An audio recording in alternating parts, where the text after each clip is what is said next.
ছাদ বাগানে যারা বেগুনের চারা রোপণ করবেন, তাদের প্রথমত খেয়াল রাখতে হবে যে ছাদ বাগানে কিন্তু রোপণ করার পরে কিছুদিন পরে এরকম গাছের চারপাশ থেকে কিছু আংশিক ডোগা বের হয় বা কাণ্ড বের হয়।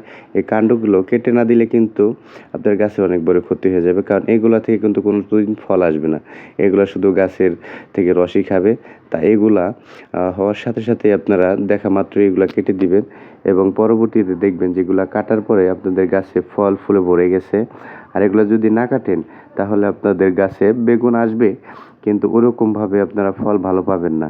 তাই যত পারেন তাড়াতাড়ি পারেন এগুলো দেখা মাত্র কেটে দিবেন এবং গাছের পরিচর্যা করবেন, ভালো ফলাফল পাবেন। আর যদি আপনারা এগুলো রেখে দেন, মায়া করেন যে না ডোগা হচ্ছে এগুলো রেখে দেবো, তাহলে কিন্তু ফল কোনো দিনই ভালো পাবেন না। বেগুন হবে কিন্তু ওরকম ভালো কোনো ফল পাবেন না। তাই এগুলো সবসময় কেটে পরিষ্কার করে দিয়ে রাখবেন।